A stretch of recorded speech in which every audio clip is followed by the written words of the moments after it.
नमस्कार बच्चों, स्वागत है एक बार फिर से तक्षशिला परिवार में और मैं हूं आपके साथ प्रभात कौशिक। तो बच्चों, जैसा कि आपको ज्ञात है एसएससी जीडी 2023 के इंपॉर्टेंट क्वेश्चन की सीरीज चली हुई है। तो अब तक हमने बच्चों टोटल 3 क्लास यूट्यूब पर, फेसबुक पर और इंस्टाग्राम पर अपलोड कर दी है। तो जिन बच्चों ने अब तक वे क्लास नहीं देखी तो जाकर उनको देखिए, आपको जो है बहुत ज्यादा हेल्प मिलने वाली है। ठीक है, 2024 के जो एसएससी जीडी का एग्जाम कंडक्ट कराया जाएगा तो उसमें इसी आधार पर फिर से क्वेश्चन आपको देखने को मिलेंगे। तो चलिए बच्चों शुरू करते हैं एक ही बहुत बेहतरीन शानदार से क्वेश्चन के साथ जो कि आपके सामने आ चुका है। ठीक है, तो बच्चों जो 2023 में क्वेश्चन पूछे गए थे, जैसे कि डिस्टेंस वाले चैप्टर को अगर मैं बात करूं तो डिस्टेंस वाले चैप्टर में से 3-4 क्वेश्चन इस तरीके से बन के आए हैं। ठीक है, तो बच्चों जो ये क्वेश्चन आपके सामने है ये रेस का क्वेश्चन है, दौड़ का क्वेश्चन है। ठीक है, तो एक बार जो है इस क्वेश्चन को वीडियो पॉज करके बनाने की कोशिश जरूर करना। ठीक है बच्चों, तो क्वेश्चन आपके सामने आ चुका है, क्वेश्चन को एक बार पढ़ो, देखते हैं भाई। क्वेश्चन में कहा गया है राम और रमेश 2 किलोमीटर दौड़ते हैं और राम 40 सेकंड से जीत जाता है। तो राम और रमेश 2 किलोमीटर दौड़ते हैं और राम जो है 40 सेकंड से जीत जाता है। तो इस बात का मतलब बच्चों ये होगा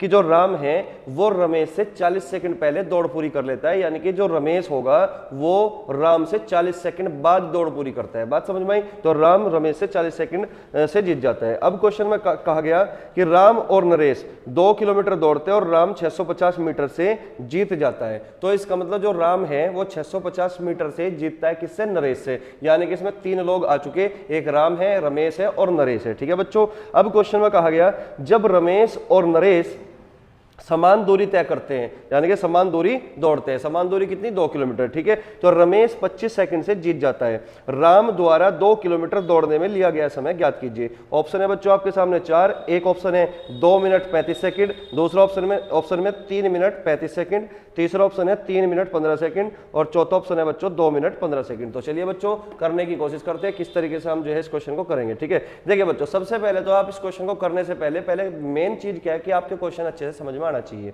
ठीक है, तो इस पूरे क्वेश्चन में दौड़ होती है पूरी 2 किलोमीटर की, और जिसमें एक लड़का राम होता है, एक रमेश होता है और एक नरेश, यानी कि टोटल 3 लड़के हैं। ठीक है, तो क्वेश्चन के जरिए हमें यह बात तो पता चल चुकी कि इसमें जो सबसे पहला यानी कि जो जीतता है बेटा वो राम जीतता है, क्योंकि राम जो है रमेश से 40 सेकंड से जीतता है और राम जो है नरेश से 650 मीटर से जीतता है। यानी कि जो फर्स्ट आया वो कौन आया? राम आया। ठीक है, लेकिन जो थर्ड आया, थर्ड नंबर पे कौन आएगा बेटा? नरेश आएगा, क्योंकि क्वेश्चन में कहा गया है कि राम रमेश से भी जीतता है और नरेश से भी जीतता है, जबकि जो रमेश होता है वो नरेश से जीतता है बच्चों 25 सेकंड से। इसका मतलब रमेश जो है 25 सेकंड पहले नरेश से जीत जाता है, यानी कि 25 सेकंड बाद नरेश जो है दौड़ पूरी करेगा रमेश से। ठीक है बच्चों, तो चलिए, तो पिक्चर कुछ इस प्रकार बनेगी बच्चों। एक बार इसको डायग्राम से समझने का प्रयास करते हैं। ठीक है, मान के चलो ये पूरी 2 किलोमीटर की दौड़ है। मान के चलो बच्चों यहाँ पे राम आ चुका, यहाँ पे कौन आ चुका? राम आ चुका। ठीक है, और यहाँ पे कौन है बच्चों? यहाँ पे मान के चलो रमेश है, और यहां पे मान के चलो बच्चों नरेश है। ठीक है बच्चों, यहां पे कौन है? नरेश है।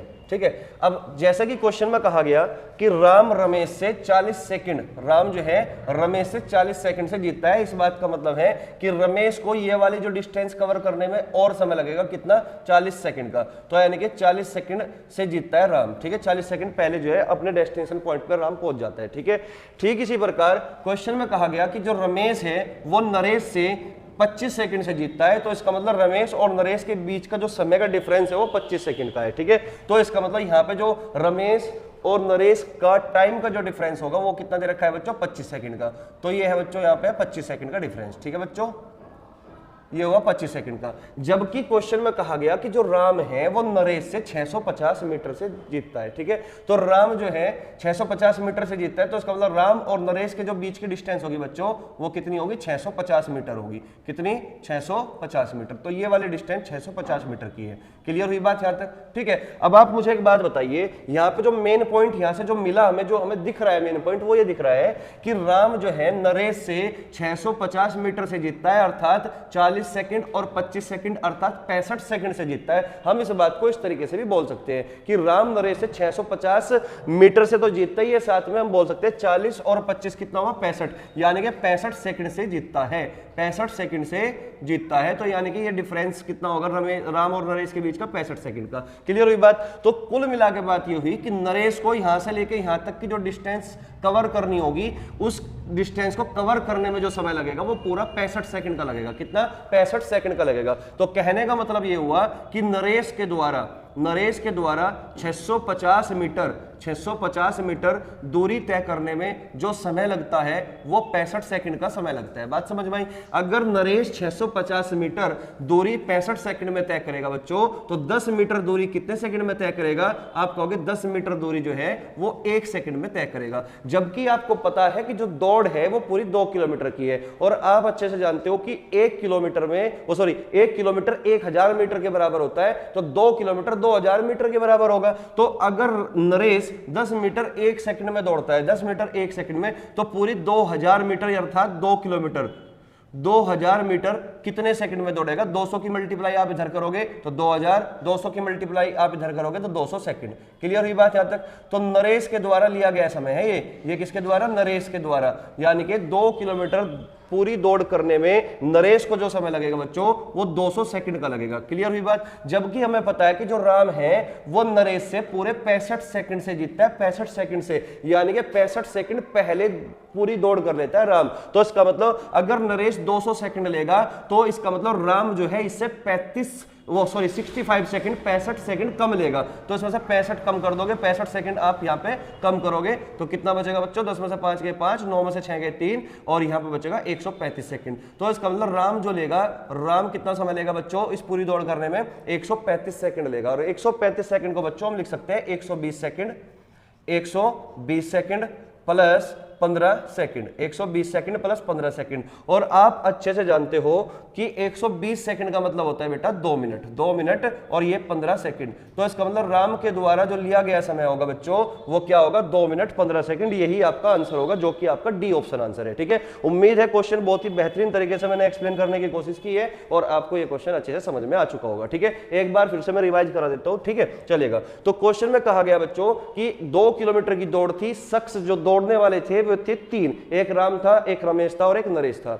लेकिन जो राम होता है वो रमेश से 40 सेकंड से जीतता है, अर्थात राम 40 सेकंड पहले दौड़ पूरी कर लेता है रमेश से। ठीक है, तो यानी कि राम और रमेश के बीच का जो गैप है बच्चों वो 40 सेकंड का है। लेकिन क्वेश्चन में फिर ये लिखा हुआ है कि जो रमेश है बच्चों वो नरेश से 25 सेकंड पहले दौड़ पूरी करता है, अर्थात 25 सेकंड से जीत जाता है। ठीक है, तो रमेश और नरेश के जो बीच का टाइम का गैप दे रखा है बच्चों वो 25 सेकंड है। तो इस प्रकार मैं कह सकता हूं कि राम जो होगा वो नरेश से 25 प्लस 40 यानी कि 65 सेकंड से जीतता है। लेकिन क्वेश्चन में ये लिखा हुआ था बच्चों कि जो राम है वो नरेश से 650 मीटर दूरी से जीतता है। इसका मतलब राम अगर इधर है तो जो 650 मीटर पीछे रह जाता है नरेश। क्लियर हुई बात यहाँ पे? ठीक है, तो 650 मीटर 65 सेकंड में कवर करनी पड़ेगी बच्चों नरेश को। तो 650 मीटर 65 सेकंड में करता है कौन? नरेश। तो 10 मीटर कवर करेगा 1 सेकंड में, तो पूरी 2000 मीटर कवर करेगा बच्चों 200 सेकंड में। यानी कि नरेश को यहां से लेकर यहां तक जाने में कुल कितना समय लगेगा बच्चों? 200 सेकंड का समय लगेगा। बात समझ में आई? लेकिन राम जो है 65 सेकंड से जीतता है, तो 65 सेकंड कम लेगा कौन? राम, इस पूरी 2000 मीटर डिस्टेंस कवर करने में। तो 65 कम कर दिया, 135 सेकंड में इस पूरी दौड़ को पूरी कर लेता है राम, तो अर्थात 2 मिनट 15 सेकंड। तो उम्मीद है चीजें क्लियर हो चुकी होगी। तो चलिए बच्चों इसको एक बार जल्दी से नोट करो, ये एसएससी जीडी में ही आया हुआ क्वेश्चन है 2023 में। ठीक है, बहुत ही बेहतरीन क्वेश्चन है बच्चों। ठीक है, तो करिएगा जल्दी से नोट। कर लिया होगा? ठीक है, तो चलिए बच्चों नेक्स्ट क्वेश्चन की ओर बढ़ते हैं। ठीक है बच्चों, तो चलिए बच्चों आपके सामने नेक्स्ट क्वेश्चन आ चुका है। ये भी एक डिस्टेंस का ही क्वेश्चन दे रखा है। ठीक है, चलिएगा क्वेश्चन को पढ़ना एक बार जो है बनाने की कोशिश करते हैं। ठीक है, तो क्वेश्चन में दिया गया है ए, बी और सी क्रम से 5 मीटर प्रति सेकंड, 3 मीटर प्रति सेकंड और 8 मीटर प्रति सेकंड की चाल से दौड़ते हैं। तो यानी कि यहाँ पे भी दौड़ने वाली बात हुई है। शख्स कितने हैं बच्चों? 3 शख्स हैं। वे एक ही समय पर एक ही बिंदु से दौड़ना शुरू करते हैं। ठीक है, तो एक ही समय पर एक ही बिंदु से दौड़ना शुरू करते हैं। कुछ समय बाद यह पाया गया कि ए और सी के बीच की दूरी 6 मीटर है। तो कुछ समय बाद यह पाया गया कि ए और सी के बीच की दूरी कितनी है बच्चों? 6 मीटर है। ठीक है ना, कुछ समय बाद ए और बी के बीच की दूरी ज्ञात करनी है। तो हमें बच्चों बताना है कि ए और बी के बीच की दूरी कितनी है। तो ऑप्शन बच्चों आपके सामने है 2 मीटर, 5 मीटर, 4 मीटर और 3 मीटर। ठीक है, चलिए अटेम्प्ट करते हैं अभी क्वेश्चन को। क्वेश्चन में कहा गया शख्स है कितने? 3, ए, बी और सी। ठीक है, तो ए की स्पीड दे रखी है बच्चों 5 मीटर प्रति सेकंड। ठीक है, और बी की जो स्पीड दे रखी है 3 मीटर प्रति सेकंड। क्लियर है भाई? और सी की स्पीड दे रखी है बच्चों 8 मीटर प्रति सेकंड। लेकिन ये तीनों के तीनों एक ही समय पर एक ही बिंदु से दौड़ना शुरू करते हैं। लेकिन कुछ समय बाद क्या पाया गया कि कुछ समय बाद ए और सी के जो बीच की डिस्टेंस है बच्चों वो 6 मीटर पाई गई। कुछ समय बाद ए और सी के बीच की डिस्टेंस कितनी पाई गई बच्चों? 6 मीटर पाई गई। तो आप मुझे एक बात बताओ, अगर ए 1 सेकंड में 5 मीटर दौड़ता है और सी 1 सेकंड में 8 मीटर दौड़ता है, तो मैं ये कह सकता हूं कि 1 सेकंड में इन दोनों के बीच की जो दूरी होगी वो 3 मीटर होगी। अगर 1 सेकंड में 3 मीटर दूरी है, 1 सेकंड में कितनी दूरी है बच्चों? 3 मीटर। 3 मीटर दूरी कितने में? 1 सेकंड में। बात समझ में आई? तो 6 मीटर दूरी कितने सेकंड में होगी? तो आप कहोगे सर 6 मीटर दूरी जो होगी वो 2 सेकंड में होगी। कितने सेकंड में बच्चों? 2 सेकंड में। तो 6 मीटर दूरी कितने सेकंड में होगी? 2 सेकंड में। आपके क्वेश्चन में लिखा हुआ है कि कुछ समय बाद उन दोनों के बीच की दूरी, ए और सी के बीच की दूरी कितनी हो जाती है? 6 मीटर। तो वो समय क्या है बच्चों? वो 2 सेकंड का समय है। कितना? 2 सेकंड का। तो वो जो समय दिया गया है कि कुछ समय बाद उनके बीच की दूरी 6 मीटर है, तो वो 2 सेकंड में होती है। ठीक है। अब क्वेश्चन में पूछा गया कि ए और बी के बीच की दूरी क्या होगी। तो केवल और केवल आपसे पूछा गया है कि ए और बी के बीच की दूरी क्या होगी। तो आपको पता है कि रिलेटिव स्पीड क्या निकलेगी? 5 में से 3 गए 2, यानी कि 1 सेकंड में 5 दौड़ेगा और 1 सेकंड में 3 दौड़ेगा। तो इनके जो बीच की दूरी होगी बच्चों वो 2 मीटर होगी, वो भी 1 सेकंड में। तो 1 सेकंड में इन दोनों के बीच की दूरी है बच्चों 2 मीटर, लेकिन हमें बतानी है पूरे 2 सेकंड में। तो 2 सेकंड में कितनी होगी? 2 सेकंड में, तो 2 सेकंड में होगी 2 दूनी 4, यानी कि 4 मीटर। ठीक है बच्चों। तो 1 सेकंड में अगर 2 मीटर डिस्टेंस होगी इनके बीच की दूरी, तो पूरे 2 सेकंड में 4 मीटर होगी। उम्मीद है चीजें क्लियर हो चुकी होगी। इस क्वेश्चन का आंसर बच्चों सी ऑप्शन होगा। ठीक है। तो केवल और केवल इतना ही करना था इसमें। बहुत ही इजी क्वेश्चन है, फ्री का नंबर था। इस क्वेश्चन को सोल्व करने में कुछ भी नहीं करना। ठीक है बच्चों। बिल्कुल सेम जिस तरीके से एग्जामिनर चाहता है करने को, उसी तरीके से आपको करना है, जैसे अकॉर्डिंग टू लैंग्वेज काम करना है बस। ठीक है। तो चलिए जल्दी से नोट करो इस क्वेश्चन को। ठीक है बच्चों, हो चुका होगा नोट। नेक्स्ट क्वेश्चन की ओर बढ़ते हैं भाई। ठीक है। चलिए बच्चों, क्वेश्चन नंबर 3 आपके सामने आ चुका है। तीसरा क्वेश्चन, तीसरे क्वेश्चन को बनाने की कोशिश करते हैं भाई। क्वेश्चन बहुत ही लाजवाब है, बहुत ही शानदार है। एक बार बच्चों वीडियो को पॉज करके इस क्वेश्चन को करने की कोशिश जरूर करना। ठीक है। तो क्वेश्चन में लिखा है बच्चों, एक व्यक्ति 2 किलोमीटर प्रति घंटा, 3 किलोमीटर प्रति घंटा और 4 किलोमीटर प्रति घंटा की चाल से 3 समान दूरियां तय करता है। क्या दूरियां? 3 समान दूरियां। ये पॉइंट इंपॉर्टेंट है इस क्वेश्चन में कि 3 समान दूरियां तय करता है। ठीक है। और कुल 52 मिनट का समय लेता है, तो कुल दूरी ज्ञात करें। ऑप्शन है बच्चों 2.5 किलोमीटर, 2.7 किलोमीटर, 2.8 किलोमीटर और 2.4 किलोमीटर। तो चलिए बच्चों करते हैं फिर इस क्वेश्चन को अटेम्प्ट। ठीक है। तो आपको बच्चों जब आपने कंपटीशन की तैयारी की होगी तो आपको ये चीजें बताई गई होगी कि यदि डिस्टेंस कांस्टेंट हो, यदि डिस्टेंस क्या हो बच्चों? कांस्टेंट हो, तो स्पीड और टाइम एक दूसरे के इनवर्सली प्रोपोर्शनल होते हैं। ठीक है ना बच्चों। अगर डिस्टेंस कांस्टेंट होती है तो स्पीड और टाइम एक दूसरे के उल्टे रेशियो में होती है। और जबकि ये क्वेश्चन चीख चीख के बोल रहा है कि दूरियां बच्चों समान है। अगर दूरियां समान है तो इस बात का मतलब बच्चों डिस्टेंस कांस्टेंट है। अगर डिस्टेंस कांस्टेंट है तो मैं बोल सकता हूं कि स्पीड का रेशियो जो भी होगा उसका उल्टा रेशियो जो होगा वो टाइम का रेशियो होगा। और जबकि क्वेश्चन में बच्चों स्पीड हमें दे रखी है 2 किलोमीटर प्रति घंटा, एक स्पीड दे रखी है 2 किलोमीटर प्रति घंटा और दूसरी स्पीड दे रखी है बच्चों 3 किलोमीटर प्रति घंटा, 3 किलोमीटर प्रति घंटा और तीसरी स्पीड दे रखी है बच्चों 4 किलोमीटर प्रति घंटा। ठीक है। अगर बच्चों ये स्पीड है हमारी, स्पीड का रेशियो हमारा ये आया, ठीक है, स्पीड का रेशियो 2, 3, 4 है, तो टाइम का जो रेशियो होगा बच्चों वो क्या होगा? इसका उल्टा होगा। यानी कि उल्टे का मतलब 1/2, 1/3 और 1/4 होगा। लेकिन आपको ये बात पता होनी चाहिए कि कोई भी रेशियो कभी भी फ्रैक्शन के फॉर्म में नहीं लिखा जाता। ठीक है। तो हम क्या करेंगे बच्चों, इसका डायरेक्ट रेशियो निकालने के लिए 2, 3, 4 का एलसीएम ले लो। 2, 3, 4 का एलसीएम क्या होगा बच्चों? 12 होगा। 12 क्लियर हुई बात। तो 12 को 2 से डिवाइड कर दोगे, 2 6 12, 3 चौक 12, 3 से जब 12 को डिवाइड करेंगे 4, 12 को 4 से डिवाइड करोगे तो कितना? 3।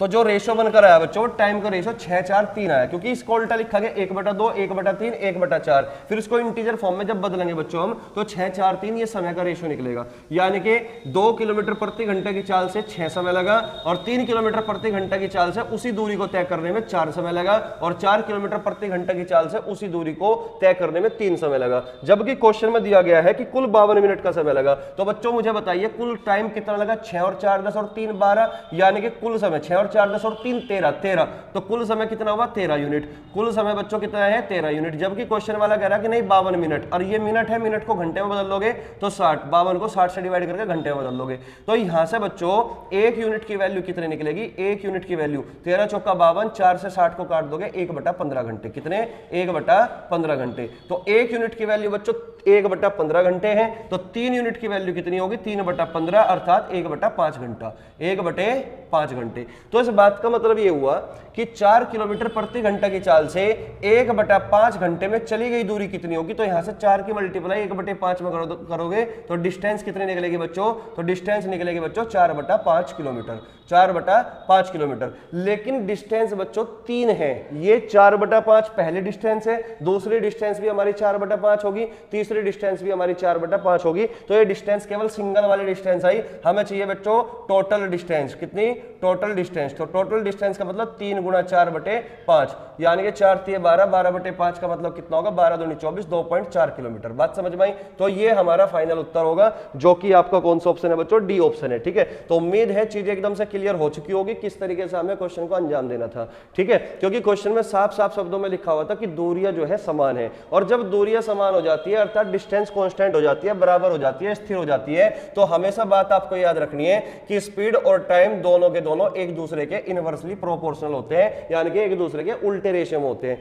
जबकि क्वेश्चन में हमें स्पीड का रेशियो दे ही रखा था, तो टाइम का रेशियो निकाल लो, टोटल टाइम, जो टोटल टाइम हमें दिया हुआ है उसके बराबर। तो यहां से 3 यूनिट की वैल्यू निकाल ली 1/5 घंटा, तो 4 की स्पीड से 1/5 घंटे में जो दूरी चली वो 4/5 किलोमीटर दूरी है बेटा। 3 की मल्टीप्लाई कर दी तो आंसर कितना होगा 2.4 किलोमीटर। बात समझ में आई। एक तरीका बच्चों आप इस तरीके से भी कर सकते हो, एक दूसरा तरीका मैं और बताना चाहूंगा आपको, इसको एक बार मैं जल्दी से रफ कर देता हूं। ठीक है बच्चों, देखिए बच्चों दूसरा तरीका क्या हो सकता है, इसको अगर हम इस तरीके से करें एलसीएम से, तो यहां पे दे रखा है 2 किलोमीटर प्रति घंटा, 3 किलोमीटर प्रति घंटा और 4 किलोमीटर प्रति घंटा। तो आप इनका एलसीएम ले लो, तो ये जो एलसीएम होगा बच्चों ये डिस्टेंस बनेगी, 2 3 4 का एलसीएम कितना 12 यूनिट। ठीक है बच्चों, तो ये होगी हमारी डिस्टेंस। तो 2 किलोमीटर प्रति घंटे की चाल से 12 किलोमीटर जाने में समय कितना लगेगा 6, 2 चौक 12, 3 चौक 12 और 4 तिये 12। तो ये जो रेशो बनेगा ये 6 4 3 ये समय का रेशो बनेगा। तो कुल मिला के बात ये हुई कि जो टोटल समय लगा वो 6 और 4 10 और 3 13, तो 13 यूनिट किसके बराबर होगा, 13 यूनिट बच्चों 52 के बराबर होगा। और 52 को 60 से डिवाइड करोगे ताकि घंटे में बदल जाए। तो यहां से 1 यूनिट की वैल्यू 13 चौका 52, 4 से काट दोगे 1/15, तो 1 यूनिट की वैल्यू कितनी आई बच्चों 1/15 आई। अगर 1 यूनिट की वैल्यू 1/15 है तो बताइए 12 यूनिट की वैल्यू कितनी होगी। तो 12 में किसकी मल्टीप्लाई करोगे 1/15 की, यानी कि 3 चौक 12, 3 चौक 12 नहीं, हाँ 3 चौक 12 और 3 पंजे 15, तो 4/5 किलोमीटर। यानी कि जो सिंगल डिस्टेंस आई वो 4/5 थी, लेकिन दूरियां बेटा 3 थी, तो इसमें 3 की मल्टीप्लाई और करनी पड़ेगी तभी आपको टोटल डिस्टेंस निकलेगी। ठीक है ना, 3 चौक 12, 12/5 यानी कि 12 दूनी 24, 2.4 किलोमीटर, जो कि आपका फाइनल आंसर होगा। तो उम्मीद है ये वाला तरीका भी आप अच्छे से समझ चुके होंगे कि किस तरीके से हम एलसीएम टेक्निक से भी क्वेश्चन को अंजाम दे सकते हैं और रेशो से भी हम क्वेश्चन को कर सकते हैं। तो दोनों ही तरीके मैंने आपको बताने की कोशिश की, उम्मीद है चीजें समझ में आई होगी। अगर समझ में आई होगी तो बच्चों कमेंट करके जरूर लिखना, ताकि मुझे भी पता लगे, मुझे भी मोटिवेशन मिल सके। बात समझ में आई। तो चलिए नेक्स्ट क्वेश्चन की ओर बढ़ते हैं भाई। ठीक है, तो चलिए बच्चों आपके सामने क्वेश्चन आ चुका है जो कि मेंसुरेशन का क्वेश्चन है, मेंसुरेशन 3D 3 डायमेंशनल का। ठीक है ना, तो क्वेश्चन को पढ़ते हैं और फिर उसके बाद करने की कोशिश करते हैं। ठीक है, क्वेश्चन में लिखा हुआ है बच्चों कि एक ठोस लंबवर्तीय बेलन जिसके आधार की त्रिज्या 22.5 सेंटीमीटर है और जिसकी ऊंचाई 24 सेंटीमीटर है को पिघलाकर एक लंबवर्तीय शंकु के आकार में ढाला जाता है, जिसके आधार की त्रिज्या 36 सेंटीमीटर है। इस शंकु की ऊंचाई कितनी होगी। ऑप्शन है बच्चों 28.125, बी ऑप्शन है 30.25, सी ऑप्शन है 26.225 और डी ऑप्शन है 29.105। ठीक है, तो चलिए बच्चों क्वेश्चन को समझना है सबसे पहले, और क्वेश्चन में क्या क्या चीजें हैं उसके बाद ही हमें क्वेश्चन को करना है। तो क्वेश्चन में जो दे रखा है बच्चों वो 2 आकृति दे रखी है, यानी कि 2 ठोस आकृति है हमारे पास। एक तो लंबवर्तीय बेलन है और एक शंकु है। तो इसमें कहा गया कि बेलन को पिघलाकर एक लंबवर्तीय शंकु बनाया गया। ठीक है ना, तो इसका मतलब यह हुआ कि बेलन को मेल्ट किया, मेल्ट करने के बाद एक शंकु बना। ठीक है, तो शंकु अगर बना है तो इस बात का मतलब जो मटीरियल बेलन को बनाने में प्रयोग हुआ वही सेम मटेरियल शंकु को बनाने में प्रयोग होगा। तो अर्थात ये मैं कह सकता हूं कि बेलन का जो आयतन होगा वही आयतन फिर शंकु का होगा। ठीक है, तो चलिएगा करते हैं अभी क्वेश्चन को शुरू। ठीक है, तो क्वेश्चन में कहा गया बच्चों एक तो है हमारे पास बेलन, एक तो है हमारे पास बच्चों बेलन और दूसरा बच्चों हमारे पास है शंकु। ठीक है, दूसरा हमारे पास क्या है शंकु।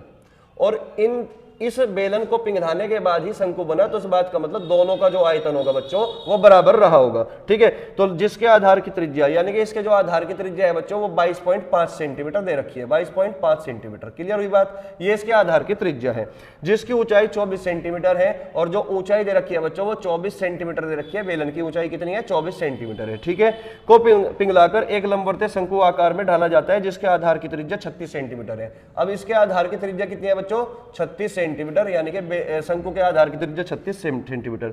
इस शंकु की ऊंचाई क्या होगी, आपसे केवल ये जानना चाहते हैं इस शंकु की ऊंचाई क्या होगी, यानी कि h की वैल्यू आपको पता करनी है। ठीक है, अब कुछ नहीं करना, बड़ा सिंपल सा हो गया सवाल, कुछ नहीं करना, सिंपल, बस फॉर्मूले आपको अगर याद है तो आप कर सकते हो। तो बच्चों बेलन का जो आयतन है, बेलन का जो आयतन का फॉर्मूला होता है आपको पता होना चाहिए कि पाई r स्क्वायर h होता है। बात समझ में आई। जबकि शंकु का जो आयतन का फॉर्मूला होगा, शंकु का आयतन, अब शंकु का जो आयतन का फॉर्मूला होगा वो कितना होगा बच्चों, 1/3 पाई r स्क्वायर h।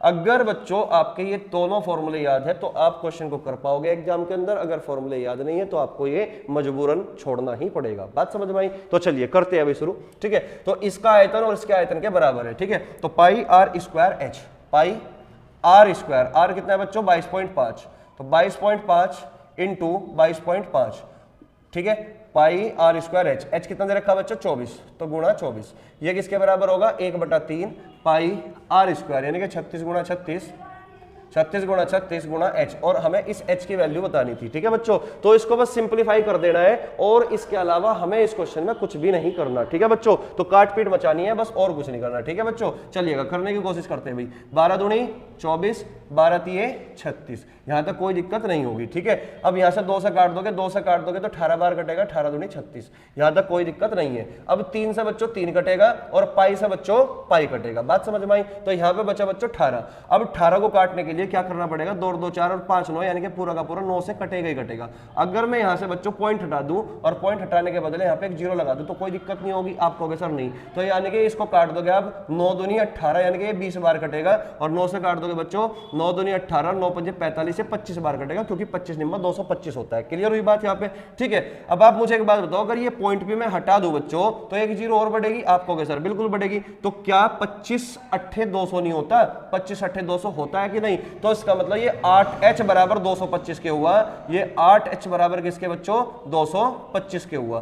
तो h की वैल्यू हमें निकालनी है, तो 8 से डिवाइड कर दोगे, 8 दूनी 16, कितना बचा 8 दूनी 16, 4 2 6 65 बचा, तो 8 8 64, यानी कि आंसर जो भी होगा बच्चों वो कौन सा होगा, जो 28 से शुरू होगा। अब हमारे पास 4 ऑप्शन है, जो 28 30 29 26, तो 28.125 ही हमारा आंसर होगा। ठीक है बच्चों, तो उम्मीद है क्वेश्चन अच्छे से समझ में आ चुका होगा, जो कि आपका ए ऑप्शन है, तो करेक्ट आंसर ये होगा।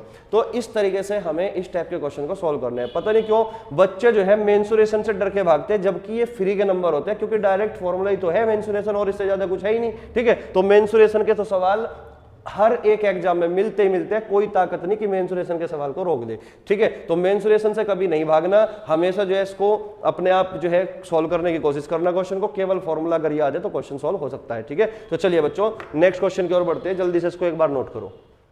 तो चलिए बच्चों आज की क्लास का लास्ट क्वेश्चन है, अब आपके सामने आ चुका है। एक बार जो है इसको बनाने की कोशिश करना, बहुत ही शानदार बहुत ही बेहतरीन क्वेश्चन है। ठीक है, आसान सा क्वेश्चन है, ईजी सा क्वेश्चन है। ठीक है भाई, चलिए तो क्वेश्चन क्या है एक बार पढ़ते हैं भाई।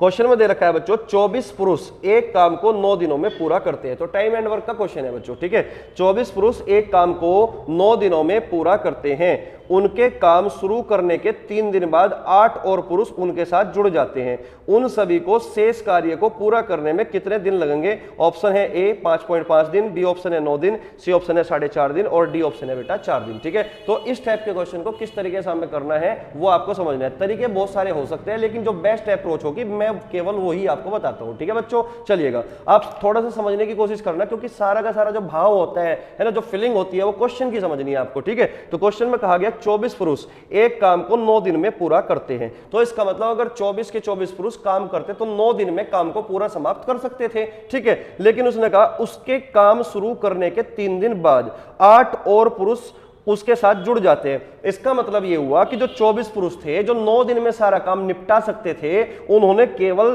3 दिन तक ही काम किया। क्योंकि 3 दिन बाद 8 पुरुष और आ जाते हैं, तो इसका मतलब 24 पुरुषों ने केवल 3 दिन तक ही काम किया, जबकि 9 दिन में काम खत्म हो सकता था, लेकिन 24 पुरुषों ने 3 दिन तक काम पूरा कर लिया। इसका मतलब अभी कितने दिन का शेष बचा काम? 6 दिन का काम शेष बचा, क्योंकि 9 में से 3 दिन काम हो चुका। तो अभी कितना शेष बचा? 6 दिन का काम शेष बचा। बात समझ में आई? तो इसका मतलब ये हुआ कि अगर एक आदमी एक दिन में एक काम करता है तो 24 आदमी 24 एम काम करते कि नहीं? अगर एक आदमी एक दिन में कितना काम करता है बच्चों? एम काम करता है, तो 24 आदमी 24 एम काम करेंगे। तो 6 दिन में कितना करते हैं बच्चों? तो 6 दिन में करते हैं बच्चों इतना, 24 एम गुणा 6। तो ये जो 6 दिन का काम है बच्चों, यही तो बचा रहा। तो ये क्या है बच्चों? हमारा रेस्ट वर्क। क्या है बच्चों? रेस्ट वर्क, यानी कि बचा हुआ कार्य, शेष कार्य। तो 24 एम गुणा 6, क्लियर हुई बात? क्योंकि 9 दिन में सारा काम समाप्त हो सकता है, जबकि 3 दिन तक 24 आदमी ने काम किया, उसके बाद 8 पुरुष आए, तो इसका मतलब 3 दिन का काम हो चुका। अभी जो काम शेष बचा वो 6 दिन का शेष बचा। लेकिन अब व्यक्ति कितने और आ चुके बच्चों? 8 व्यक्ति और आ चुके। 24 तो पहले ही थे, 8 और आ चुके, तो इसका मतलब कितने व्यक्ति हो गया? 32 आदमी हो गए, 32 आदमी। अब ये कह रहा क्वेश्चन में कि उन सभी को शेष कार्य को पूरा करने में कितने दिन लगेंगे? उन सभी को, कौन सभी को? 32 आदमियों को शेष कार्य पूरा करने में कितना दिन लगेंगे? तो ये शेष कार्य ही तो है, तो कितने दिन लगेंगे? नंबर ऑफ डेज, यही तो निकालना है अब हमें।